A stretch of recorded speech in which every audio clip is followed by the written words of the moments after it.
Mesdames et messieurs, bonsoir. Merci d'avoir choisi RTI 1. Voici les grands titres de ce 20h. Le 23e Forum économique international tire à sa fin à Saint-Pétersbourg, en Russie. Le vice-président Daniel Kablan-Duncan y prend part. La journée d'hier vendredi était consacrée à une table ronde sur la coopération entre la Russie et l'Afrique, précisément les modalités de développement et de consolidation de ce partenariat. La Côte d'Ivoire renforce aussi sa coopération parlementaire avec le Sénégal. Le président de l'Assemblée nationale, Amadou Soumaoro, est à Dakar. Après la rencontre avec son homologue sénégalais, il a été reçu par le président Macky Sall. Il était porteur d'un message d'amitié et de fraternité du président de la République, Alassane Ouattara. Ce 8 juin dédié aux océans, c'est la journée mondiale. En Côte d'Ivoire, la célébration officielle s'est déroulée à Azureti, à Grand-Bassam. Le ministre Joseph Seka invite les populations à nettoyer les plages, à lutter contre la pollution des fonds marins et la prolifération du plastique. Enfin, au Togo, les recours se multiplient devant la Cour suprême. Les élections municipales du 30 juin se précisent. Cependant, si les recours devant la Cour suprême sont rejetés, dans le Grand Lomé notamment, des listes et non des moindres pourraient ne pas y participer. Soyez les bienvenus sur RTI 1. N'oubliez pas votre rendez-vous culturel de samedi. Nous parlerons peinture ce samedi avec l'un des artistes les plus doués de sa génération. Oussou Justin est enseignant, artiste, graphiste et peintre.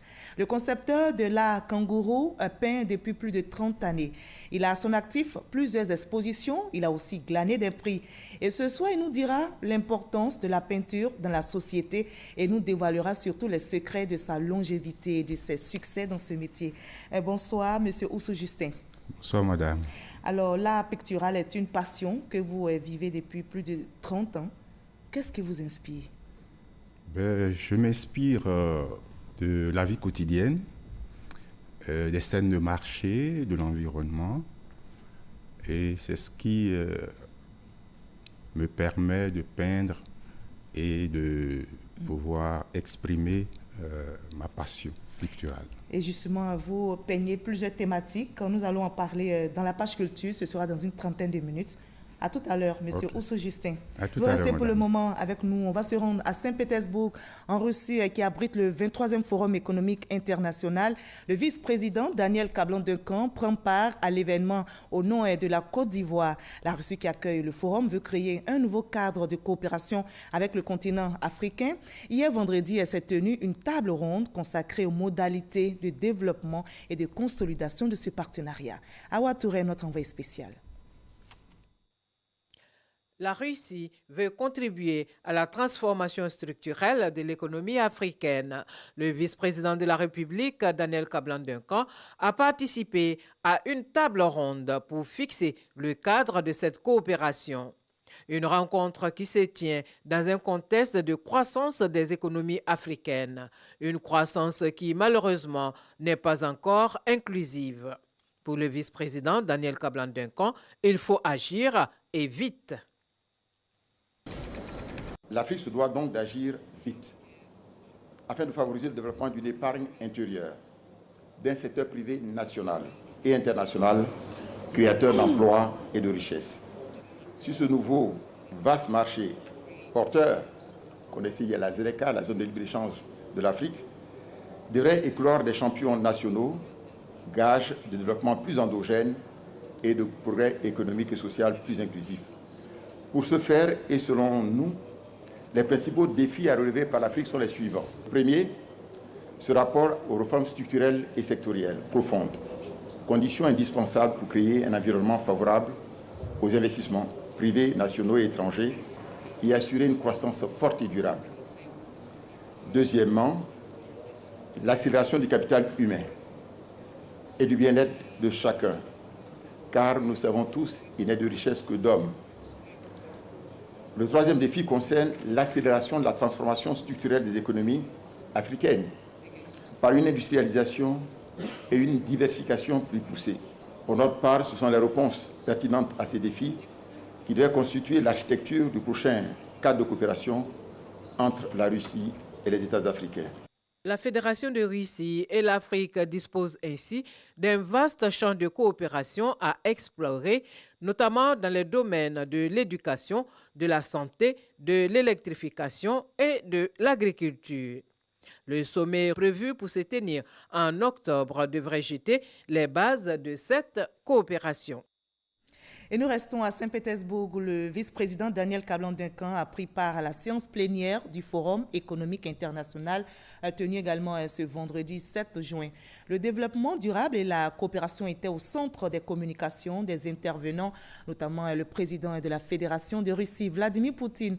On retrouve notre envoyé spécial à Ouattouré. Les représentants de 120 pays et plusieurs chefs d'État et de gouvernement, au rang desquels le vice-président de la République, Daniel Kablan-Duncan, représentant le chef de l'État, le président Alassane Ouattara, à la plénière du Forum économique international de Saint-Pétersbourg. L'occasion pour le président de la Fédération de Russie, Vladimir Poutine, de faire un état des lieux de l'économie mondiale. Pour lui, l'architecture de l'économie internationale a radicalement changé depuis la fin de la guerre froide avec des modèles de développement qui ont montré leurs limites.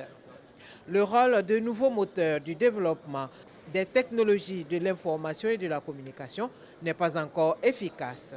De plus, le modèle de mondialisation correspond de moins en moins aux réalités. Invité d'honneur de cette 23e édition du Forum économique international de Saint-Pétersbourg, le président de la Chine, Xi Jinping, a dit l'attachement de son pays au développement durable. En témoigne l'ouverture de la route de la soie qui s'inscrit dans les objectifs du développement durable, avant d'ajouter qu'il faut combiner les efforts en vue de construire l'économie mondiale afin de créer les conditions d'une concurrence loyale.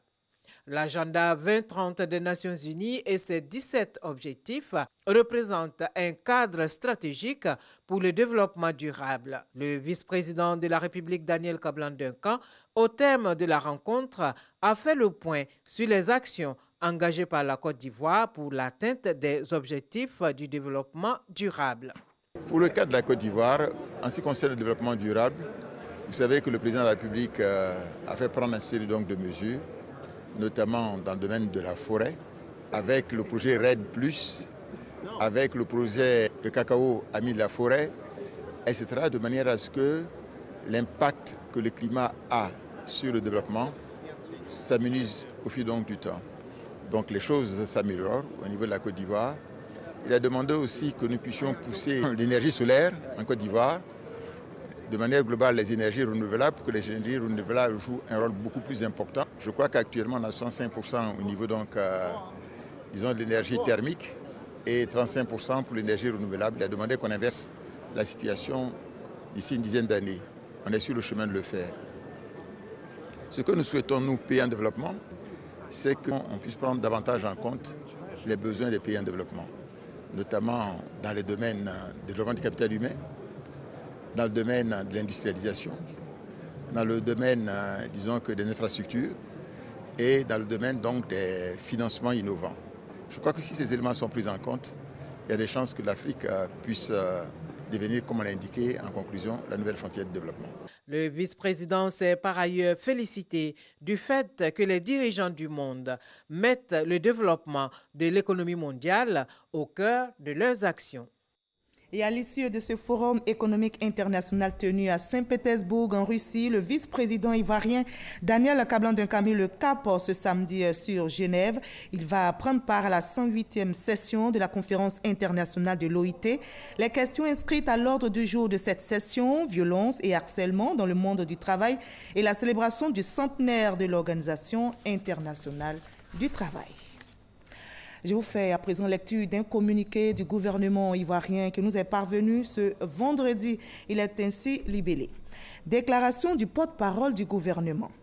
Recevant une délégation de son parti politique en sa résidence de Daoukro le mercredi 5 mai 2019, M. Aimé-Henri Konan Bédié, ancien chef de l'État et président du Parti démocratique de Côte d'Ivoire PDCI, a tenu les propos suivants. On fait venir des étrangers armés qui sont stationnés maintenant dans beaucoup de villages. Il faut simplement que nous soyons conscients, car le moment venu, nous agirons pour empêcher ce hold-up sur la Côte d'Ivoire sous le couvert de l'orpaillage. D'autres ont fait venir clandestinement, surtout dans la commune d'Abobo. Les gens rentrent, on leur fait faire des papiers. Nous avons fait venir des étrangers dans nos plantations de café, de cacao, et ensuite, les gens se sont installés à leur propre compte et aujourd'hui, ils agressent les planteurs ivoiriens et se disputent même la propriété des terres. Il faut que nous réagissions pour que les Ivoiriens ne soient pas étrangers chez eux, car actuellement, on fait en sorte que l'Ivoirien soit étranger chez lui. Mais les Ivoiriens n'accepteront jamais cela. Ces propos d'une extrême gravité appelant à la haine de l'étranger sont de nature à mettre en péril, au-delà de la paix et de la cohésion sociale, l'unité nationale et la stabilité du pays. Cette déclaration intervient à un moment où plusieurs localités du pays sont secouées par des violences intercommunautaires qui se sont soldées par des morts, des blessés, des dégâts matériels importants, ainsi que par des déplacements de populations en détresse humanitaire. Le gouvernement tient à rappeler que l'instrumentalisation de la haine de l'étranger par le président Henri Konan Bédié et les dérives qui en ont résulté ont été à la base des différentes crises que notre pays a connues depuis le décès du président Félix Houphouët-Boigny en décembre 1993. C'est pourquoi le gouvernement condamne cette sortie qui n'honore pas son auteur, qui ne doit pas méconnaître les obligations liées à son statut. Le gouvernement tient à rappeler à tous que le racisme, la xénophobie, le tribalisme et la discrimination raciale ou religieuse sont constitutifs d'infractions prévues et punies par la loi pénale. Fait à Abidjan, ce 8 juin 2019, signé de Sidi Tiemoko Touré, ministre de la Communication et des Médias, porte-parole du gouvernement. Bientôt, une cérémonie d'hommage et de reconnaissance au président de la République, Alassane Ouattara, sera organisée à Diabo. Les populations s'activent donc pour les préparatifs. Elles veulent exprimer leur reconnaissance pour les actions de développement dans leur localité. Et les cadres et la chefferie viennent de tenir justement une réunion pour la réussite de cet événement. Kwadi Kwame.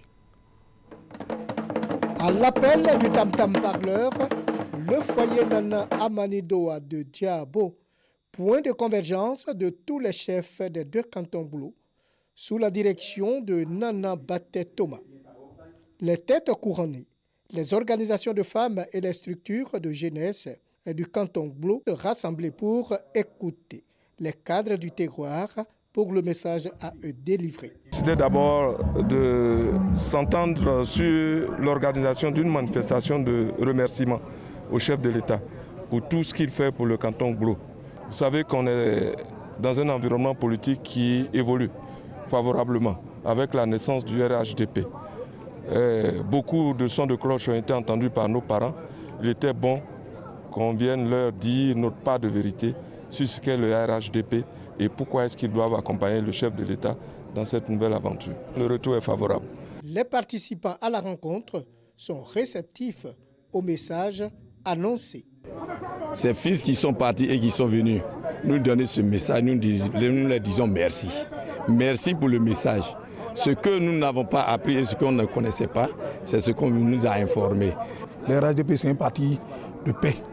Donc aujourd'hui, nous sommes pour le président Alassane Ouattara. La date de la cérémonie d'hommage, de reconnaissance et de remerciement au président de la République reste à déterminer. Une cérémonie que toutes les composantes de la société souhaitent grandiose et qui fera date dans l'histoire de ces terroirs. Le mouvement Génération Gagnante poursuit sa tournée dans le pays. Une mission a mis le cap sur Issia. Elle invite les populations à s'impliquer dans le développement local. La délégation est conduite par le coordonnateur régional du Haut-Sassandra et les populations d'Issia, vous allez le voir, s'engagent à relayer les messages de paix et de développement. Le reportage de Kadès Sogodogo. Antoine Nizako, le coordonnateur de Génération Gagnante dans le Haut-Sassandra, est accueilli à la salle des fêtes d'Issia, la cité du Zagoté, terroir commun des peuples Bété et Niabois. Génération Gagnante est née pour être à l'écoute des populations, s'enquérir de leurs besoins immédiats en vue de les satisfaire pour une Côte d'Ivoire résolument tournée vers son développement. Voici en substance le message à livrer à Issia. Les personnes qui sont aux affaires actuelles ont réfléchi une nuit et petit à petit, ça a forcé la situation pour dire, écoutez, il y a trop de politique dans ce pays. Toi, de telle partie, on te prend. Toi, de telle autorité qui ne fait pas la politique, on te prend. On va réfléchir sur un mouvement pour atteindre toute la Côte d'Ivoire, expliquer ce qui a été fait et développer ce qui reste à faire dans les autres conflits. Après des échanges, Génération Gagnante pourra faire son lit à Issia. Les populations accueillent avec joie ce mouvement citoyen. C'est une association qui vient à l'aide de la population. Pour moi, c'est une bonne chose. Prochaine étape, va-voix. Génération Gagnante continue donc de tisser sa toile. Le président de l'Assemblée nationale, Amadou Soumaoro, est en déplacement à l'étranger. Il est au Sénégal pour renforcer la coopération parlementaire entre les deux pays. Après la rencontre avec son homologue sénégalais, il a été reçu par le président Macky Sall. Amadou Soumaoro était porteur d'un message d'amitié et de fraternité du président de la République, Alassane Ouattara, au peuple sénégalais. Moussa Konaté depuis le Sénégal. Les portes du palais présidentiel du Sénégal à Dakar s'ouvrent pour Amadou Soumaoro. Le président de l'Assemblée nationale de Côte d'Ivoire est reçu par son Excellence Macky Sall, le chef de l'État sénégalais. Le patron de l'hémicycle ivoirien est porteur d'un message du président de la République Alassane Ouattara à son homologue du Sénégal. Le chef de l'État ivoirien m'a chargé de transmettre au président Macky Sall sa fraternité sincère. Il ne pourra en être autrement que lorsque nous sommes à Dakar, qu'on vienne témoigner non seulement la fraternité du président Alassane Ouattara à son frère, le président Macky Sall, mais aussi l'amitié entre les Ivoiriens et le peuple sénégalais. La Côte d'Ivoire et le Sénégal entretiennent de bonnes relations bilatérales. Les deux pays continuent de renforcer leurs liens d'amitié et de coopération.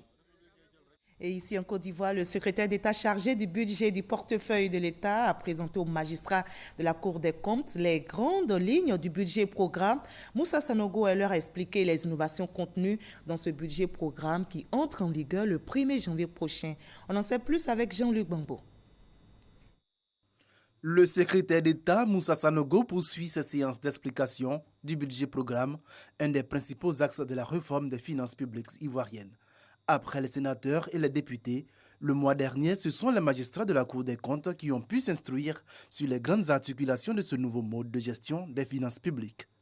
Cette réforme des finances publiques vise à offrir une meilleure visibilité dans les choix budgétaires et elle vise également à accroître l'efficacité de la dépense publique ainsi qu'à améliorer le service public rendu aux citoyens.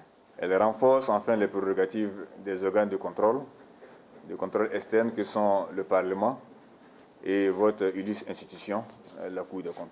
Le basculement au budget programme est prévu pour janvier 2020 et pour le secrétaire d'État, la Cour des comptes jouera un rôle déterminant dans sa mise en œuvre. La Cour des comptes aura un rôle majeur dans le nouveau processus budgétaire. Surtout, il y aura un renforcement de son action de contrôle et puis sa capacité d'appréciation des performances des différents ministères. Elle va avoir un rôle extrêmement important là-dessus pour savoir un peu si les objectifs qui ont été fixés ont été atteints et si la dépense publique s'est faite à bon escient. Le budget programme préconise une nouvelle approche de l'élaboration et de l'exécution du budget. Celle-ci met l'accent sur les priorités de moyen et long terme associées à des objectifs de résultats. Contrairement au budget annuel, le budget programme sera élaboré et présenté pour une période de 3 ans. Le secrétaire d'État chargé de la promotion des PME, Félix Anoblé, était cette semaine l'invité de la tribune de l'AIP. C'est un espace d'échange et d'information sur les questions de développement. Et il s'est prononcé sur le rôle des PME dans l'économie nationale et les stratégies mises en place par le gouvernement pour qu'elles prennent une part active dans le PIB. Nadia Ega, Jean-Jacques Wambiala. Invité de cette tribune de l'agence ivoirienne de presse AIP, Félix Anoblé, secrétaire d'État chargé de la promotion des PME, a présenté la politique du gouvernement en matière des PME. Un projet phare, le programme FENIS, qui va mobiliser 83 milliards de francs CFA pour le financement et l'encadrement de plusieurs entreprises. Nous avons pu accompagner les femmes à travers travers un fonds de 5 milliards de francs CFA. Il y a aussi eu la signature d'une convention pour le financement des entreprises de façon générale, pour un montant partant de 5 millions à 100 millions de francs CFA. La signature tout dernièrement d'une convention de 350 milliards en 4 ans pour accompagner les PME, mais à côté de ce financement, mettre en place une maison appelée la maison des PME qui va accueillir l'ensemble des acteurs. Des acquis à consolider d'ici 2020 avec l'opérationnalisation d'un observatoire et une plateforme électronique des PME, la création de fonds de soutien et de postes d'encadrement dans les collectivités locales, mais surtout la mise en place d'un dispositif pour les entreprises de taille intermédiaire ETI. C'est la première vague d'entrepreneurs ivoiriens qui ont démarré dans la PME et qui aujourd'hui se retrouvent donc dans la catégorie intermédiaire. Il faut pouvoir réfléchir à une politique pour les accompagner et faire d'elles des grandes entreprises. Toute une politique sera déployée pour que d'ici fin 2020, nous ayons un minimum de 200 petites entreprises ou petites industries dans nos communes. La politique gouvernementale vise à faire des PME le socle de l'économie nationale. À ce jour, ce secteur représente 23% des emplois et contribue à environ 20% du produit intérieur brut PIB. Nous sommes le 8 juin aujourd'hui, c'est une journée dédiée aux océans. Cette journée mondiale a été célébrée dans notre pays à Azuriti, à Grand-Bassam. Le ministre de l'Environnement et du Développement durable, Joseph Seka Seka, invite les populations à nettoyer les plages, à lutter contre la pollution des fonds marins et la prolifération du plastique. Issa Tchonayeo.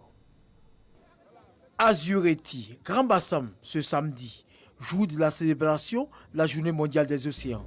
Les populations sont à la tâche pour nettoyer la plage.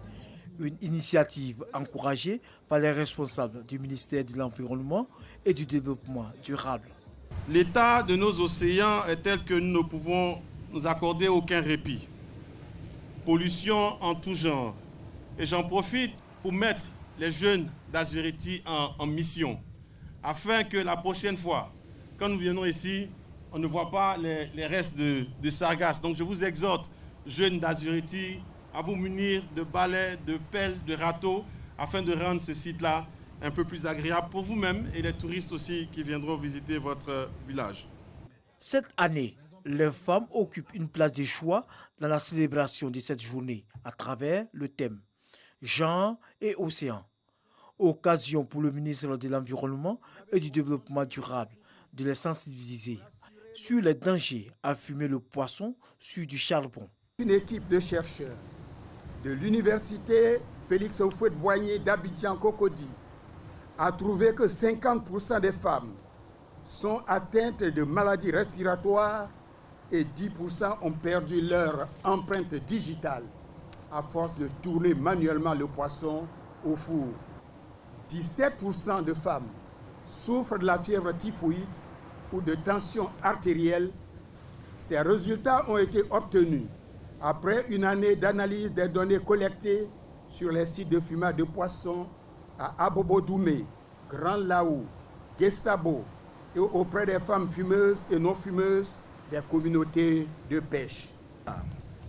Les femmes, particulièrement celles de notre pays, et plus spécifiquement nos mamans et nos sœurs d'Azuriti, à Grand-Bassam, par leur impact certain sur l'alimentation des grands publics, peuvent jouer un rôle important aussi bien dans la préservation des ressources de l'océan que dans l'orientation des comportements vers une consommation durable des produits de la mer.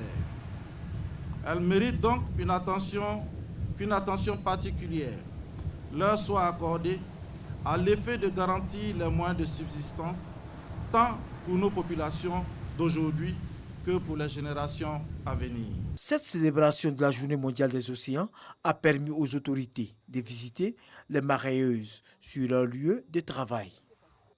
Le ministre de l'Emploi et de la Protection sociale, Pascal Kwaku-Abina, et le ministre des Sports, Paulin Danho, ont procédé à l'inauguration du centre social d'Abobo-Doumé dans la commune d'Atekoubé. Une action qui s'inscrit dans le cadre du PSGouv, le programme social du gouvernement, et qui bénéficie justement aux populations, notamment les couches vulnérables. Pierre Dipomélin, Eugène Atoubé pour le reportage. Un centre social composé de 8 bureaux, une salle de réunion, un hall pour la pesée et la vaccination. Le tout bâti sur 800 mètres carrés au profit des populations d'Abobodomé dans la commune d'Atekoubé. L'inauguration de cet ouvrage a été faite en présence du ministre de l'Emploi et de la Protection sociale Pascal Kwakwa-Binan et du ministre des Sports Dao Paulin Claude, maire de la commune d'Atekoubé. Cette réalisation s'inscrit dans le cadre du programme social du gouvernement. Ces structures de protection sociale jouent un rôle de premier plan dans la sensibilisation pour le changement de comportement des populations. C'est cette volonté de matérialiser la vision du chef de l'État en matière de renforcement de l'action sociale qui est à l'origine du programme social du gouvernement PS-Gouv. Nous avons beaucoup de souffrances au niveau des familles et des repères des jeunes. Nous avons donc besoin d'un centre pour encadrer la jeune fille et donner de l'espérance. Faire en sorte que les chefs de village, de communautés, les associations de femmes et de jeunes puissent venir ici partager leur solidarité, leurs espoirs, mais aussi toutes leurs inquiétudes. Le centre social attendu par la population offre de nombreux services, notamment des prises en charge mère-enfant ainsi que des personnes défavorisées. Les populations au centre social ne payent rien, ils viennent, ils exposent leurs problèmes. On essaie de voir ce qu'on peut faire. Quand ça dépasse notre compétence, on les oriente vers les structures qui sont adaptées. Le programme social du gouvernement prévoit la réhabilitation et l'équipement des 98 centres sociaux que compte le pays afin d'apporter de meilleures prises en charge aux populations vulnérables. Pour entretenir celui d'Abobodomé, du matériel de salubrité a été offert aux différents chefs de village. Plus loin à l'intérieur du pays, les femmes étaient à l'honneur à Koko, un village de la région du Poro. C'est la première édition de la journée de la femme productrice de karité. L'initiative est de l'Union des associations pour le développement des savanes et son objectif est clair, faire connaître les produits de ces femmes en vue de leur autonomisation. Ami Sissoko. Comment autonomiser les femmes productrices de beurre de karité de Koko, village situé à plus de 40 km de Korogo. Bien qu'étant l'une des activités principales génératrices de revenus des femmes, les techniques de production du beurre de karité demeurent artisanales. La problématique de leur épanouissement à l'origine de la première édition de la journée de la femme productrice de beurre de karité, une initiative de l'Union des associations pour le développement des savanes, UADES. Pour les amener donc à se conformer aux exigences de la certification en vue de conquérir de nouveaux marchés, l'UADES décide de bâtir un centre de traitement d'amandes de karité pour les femmes de Koko. Le coup d'envoi des travaux est donné ici par son président, Gaussou Silué, et des membres du conseil régional du Poro. Nos femmes se battent, c'est ce qu'elles vendent pour pouvoir s'acheter souvent de quoi manger, de quoi se vêtir, quand même que les maris sont là. C'est grâce à ces amandes-là qu'elles arrivent aussi à scolariser donc leurs enfants. Les amandes de karité sont des produits que nous devons valoriser, que nos femmes doivent continuer donc à produire et à vendre. Le centre de traitement d'amandes de karité de Koko sera bâti sur une superficie de 2 hectares et va coûter plus de 7 millions de francs CFA aux initiateurs. Une action plus que salutaire pour les bénéficiaires. Nous sommes vraiment contentes d'avoir un centre dans notre village, un centre de beurre de karité. Bon, ça va nous permettre de changer notre condition de vie. Nous sommes maintenant un groupement, on peut travailler ensemble. Cette double cérémonie, festive et solennelle, a enregistré la présence de l'association Sœurs, productrice de beurre de karité de Petit Paris de Korogo. Elles sont venues obtenir un partenariat pour la fourniture d'amandes de karité, car la zone de Koko possède à elle seule 60% des arbres de karité de la région du Poro. À l'étranger, au Togo, les recours se multiplient devant la Cour suprême. Les élections municipales du 30 juin se précisent 32 ans après le dernier scrutin de 1987. Cependant, si les recours devant la Cour suprême sont rejetés, par exemple dans le Grand Lomé, des listes et non des moindres pourraient ne pas pouvoir y prendre part. Nous sommes samedi, place maintenant la page culture.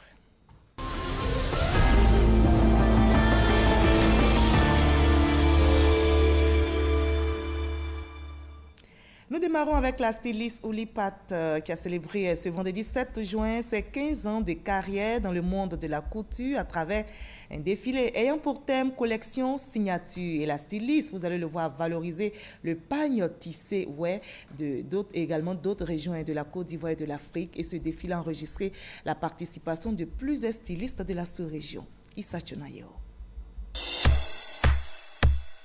Donner de la valeur au pagne tissé ivoirien et africain. La styliste Patricia Ouli, connue sous le nom de Ouli Pat, s'est donné cette tâche depuis 15 ans.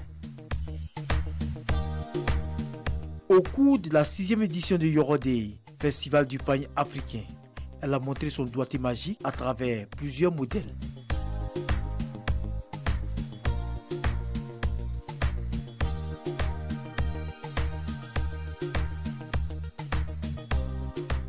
Le pagne tissé n'était pas assez valorisé. Et depuis 2013, vu les années, on a commencé à le valoriser. J'ai vu qu'il y a eu beaucoup d'engouement. Aujourd'hui, beaucoup de personnes utilisent le pagne tissé. Il y a aussi d'autres événements qui se créent en fonction du pagne tissé. Ce festival ouvert sur le reste du continent a vu la participation de plusieurs stylistes venus des autres pays africains. La mode africaine, elle a rempli tous les critères aujourd'hui. Même les Européens s'inspirent de nous. Un défilé salué par le public et la marraine de la cérémonie. Ce secteur-là, qui est un secteur qui n'est pas du tout évident, il était important pour nous d'apporter notre soutien, d'être à ses côtés et de lui démontrer que dans le secteur de la mode, elle n'est pas seule, qu'elle est accompagnée. Et que son combat pour la valorisation du pagne tissé est très important surtout. Bravo à elle, bravo pour sa constance. Bravo pour sa créativité, elle a vu de très très belles choses et je lui souhaite encore 15, 30, 40, 45 années de mode. J'ai adoré ce magnifique défilé en pagne tissé. C'est vrai que ce sont les pagnes de chez nous, mais ce sont des pagnes qui mettent les gens en valeur et on adore tout simplement. Cette 6e édition de Yorodei a été également l'occasion pour plusieurs stylistes ivoiriens pas connus du grand public de montrer leur savoir-faire. Voilà, on en arrive à l'entretien avec notre invité de la page culture. On vous retrouve, monsieur Ousso Justin. Vous êtes également pagne tissé. Oui, de quelle effectivement, région? c'est la région de Boaké. C'est un pagne baouli. Et un pagne qui vous va à merveille. Merci. Alors ce soir, vous êtes avec nous, on va parler peinture. Je rappelle aux téléspectateurs que vous êtes enseignant, artiste, graphiste et peintre. Dites-nous, quelle est la différence entre le graphiste et le peintre? Bien. La différence est simple.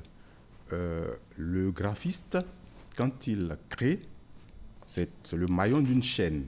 Donc quand le graphiste crée, il a une commande.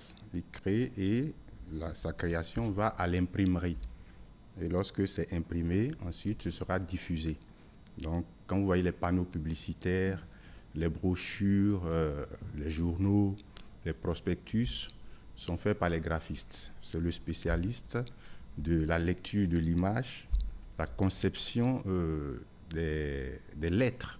Donc il est différent du peintre. Il est différent du peintre. Maintenant, en ce qui concerne la peinture, le peintre, on dit dans le jargon que c'est un acrobate sans filet. Donc il va peindre ses émotions, il va peindre ce qui lui plaît, il va s'inspirer par exemple de la nature et lorsque le public aime ce qu'il fait, il partage cette passion avec le public et le public achète. Et justement, vous peignez également des sujets. Vous vous intéressez spécialement à l'environnement. Pourquoi pas d'autres sujets comme l'éducation, par exemple, d'autres sujets, mais l'environnement? Je ne peins pas que l'environnement. Je peins les scènes de la vie quotidienne. Mais c'est votre sujet clé. Oui, mon sujet de prédilection, c'est l'environnement. Vous n'êtes pas sans savoir que nous entrons, ou bien nous sommes entrés dans la 6e extinction de masse. Et cette fois-ci, c'est dû à 80% à cause de l'activité de l'homme. L'homme qui agresse les forces de la nature que sont le feu, l'air, la terre et l'air. Donc, en agressant ces forces, l'homme va essayer de détruire son environnement. Et ces forces vont se rebeller. Et le retour du bâton, c'est qu'il y a les inondations. Le réchauffement climatique. Le réchauffement climatique que nous sentons déjà. Il y a aussi les sécheresses, puisque l'homme détruit le couvert végétal, etc. Vous parlez aussi d'incendie. Exactement. Je n'ai pas compris le lien. Le lien? Oui, l'incendie. L'incendie, ce sont les résultats de l'agression des forces de la nature. D'accord. Et quand il y a les inondations, aujourd'hui il y a les inondations, il y a la sécheresse, etc. Donc il y a un déséquilibre dans la nature. Donc c'est ce qui crée tout ce qui suit. Justement, donc avec vos pinceaux, vous interpellez la société sur ces mots, la guerre, la pollution et autres. Nous allons voir ensemble cette passion de l'art pictural que vous vivez depuis votre tendre enfance avec Franck Kouadio qui parle des enjeux de l'art pictural. On regarde et on en discute par la suite. La création plastique contemporaine part des origines de l'histoire coloniale de la Côte d'Ivoire, un héritage du savoir-faire pictural importé du vieux continent. Jusqu'au milieu des années 50, avec l'émergence de jeunes talents tels Michel Kouadio et Eblin Adengra Elengan avec son art naïf, qui sont entre autres ceux qui poseront les bases de cet art pictural ivoirien. De l'eau a beaucoup coulé sous le pont depuis, mais l'art pictural semble toujours aussi élitiste et pourtant... C'est l'artiste qui essaie de créer un monde à lui. Et ce qui fait que quand je vois une image, j'essaie de créer mon monde à moi. Donc je pense qu'il n'y a pas de frein, tout le monde peut comprendre, c'est un langage universel. Samir Zarour et Mathilde Moreau, ces deux éminents peintres ivoiriens, ne pensent pas si bien dire. Le terreau pour l'art plastique semble toujours fertile sur les différentes générations qui portent l'art. Stinka, James Oura, Tamsir Dia et des genres tels le Vouvou en 1985 qui donnent leurs lettres de noblesse à la peinture sur toile made in Côte d'Ivoire. Conquérir cependant un public et de nouveaux adeptes, faire fleurir les passionnés formés dans nos écoles d'art, affiner un circuit de vente et d'exposition efficace face à la rareté des mécènes aujourd'hui, s'ouvrir davantage au monde, subventionner et soutenir la formation reste toutefois autant de préoccupations. À quand une réelle émergence de l'art pictural en Côte d'Ivoire et à quelles conditions? La question vous est posée, M. Oussou Justin. À quand une émergence de l'art pictural en Côte d'Ivoire et à quelles conditions? Et l'art pictural émerge déjà. Parce que, bon, comme c'est un petit milieu, il faut être dans le milieu pour savoir. Sinon, il y a de grands noms de la peinture, des Ivoiriens qui sont connus à l'extérieur. Comme Oussou Justin? Oui, pourquoi pas. Il y a d'autres, nos dévanciers, des personnes comme James Oura, comme Monébou, comme Jansin, qui sont connus à travers le monde. Alors, quand on parle d'émergence ici, je pense que l'idée, est-ce que ce public ivoirien est attentif? On sait quand même la cherté de vos toiles. Est-ce que ce public-là répond à vos expositions? Le public ivoirien, je veux dire. Oui, le public vient aux expositions, mais comme vous l'avez dit, il y a le coût financier. Donc, est-ce que... Pourquoi c'est si cher, vos toiles? Parce que ce sont des pièces uniques. Et c'est ce qui fait la différence entre l'artiste et l'artisan, justement. Parce que l'artiste, il ne vend que les pièces uniques. Il ne reproduit pas. Vos tableaux sont uniques? Oui, les tableaux sont uniques. Alors que l'artisan, lui, c'est un artiste, mais le fait de multiplier les œuvres, bon, l'artiste même, il peut reproduire la toile peut-être 6 fois. 6 fois, 7 fois, la 8e fois, ça tombe dans ce qu'on appelle le domaine public. Donc, dès lors qu'il y a 8-10 personnes qui ont ça, ce n'est plus de l'art, ça devient de l'artisanat d'art. C'est ce qui fait la différence. D'accord, dites-nous, c'est le nom de l'artiste ou c'est la beauté de l'œuvre qui fait le plus vendre? C'est la signature. D'accord. C'est la signature, c'est-à-dire c'est le nom de l'artiste. Donc, quand l'artiste a atteint un certain niveau, on connaît son parcours, on connaît son travail, on sait que c'est l'œuvre de tel artiste, il est talentueux.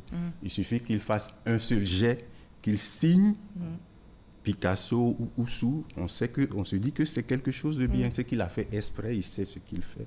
Donc c'est pourquoi c'est la signature qui est chère. D'accord.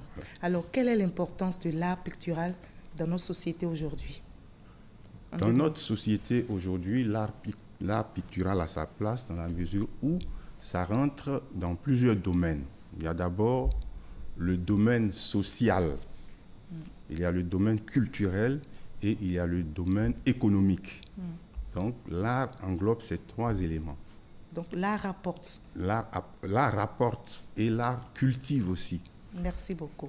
Monsieur Oussou Justin, malheureusement, le temps nous persécute, mais en 2 mots seulement, là, je ne pourrais pas vous laisser sans poser cette question. L'art kangourou, c'est votre concept? Oui, c'est mon concept. Bon, l'art kangourou, c'est un concept qui essaie d'allier la matière, le support et le matériau pour en faire un tout indissociable comme la mère kangourou et son petit.